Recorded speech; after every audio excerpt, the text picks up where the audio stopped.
Well, our Lord said, "Learn from me, for I am meek and humble of heart." Right?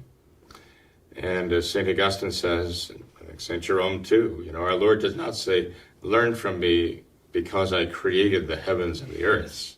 Learn from me because I walked on water. Learn from me because I healed the lepers. Learn from me because I did all of these wondrous, spectacular things."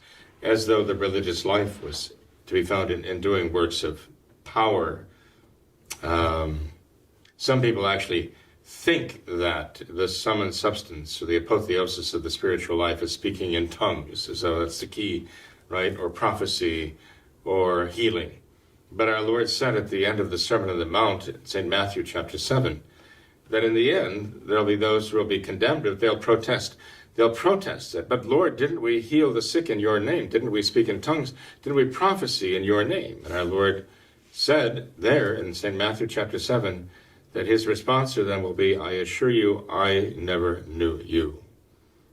So it's not these works of power that are pleasing to God. St. Paul makes that eminently clear in 1 Corinthians chapter 12, which he ends by saying, "I will show you the greater gifts." And then he speaks about faith and hope and charity.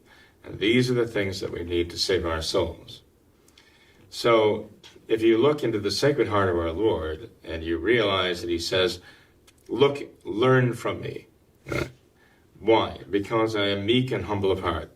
Now this gets back to exactly where we started with Dom de Caussade, because this is what it's all about in Self-Abandonment to Divine Providence.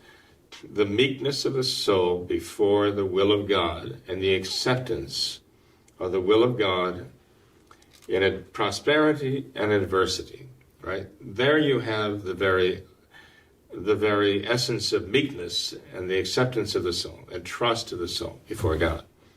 And if we have anything to learn from the Sacred Heart of our Lord, and we must learn this today, when we see all of this happening in the world, because the alternative is to lose faith and lose hope, right?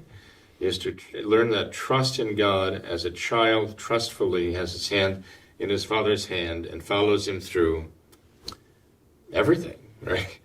And never takes his hand out of his Father's hand, never pulls away.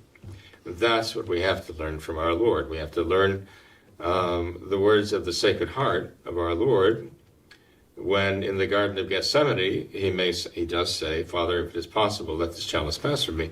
But he always says, "Father, not my will, but thy will be done." We have to learn that. We have to learn that from our Lord. We have to learn that from his Sacred Heart. Sure. Father, thanks for being here tonight. God bless you. Oh, you're welcome, Tom. Thank you very much. It'd be nice to do a program just on the book Self-Abandonment to Divine Providence by Dom de Caussade. Yes. Maybe in a future program we can consider that. Yeah, sure. We can make that happen. Thank you, Father. Great. Thank you.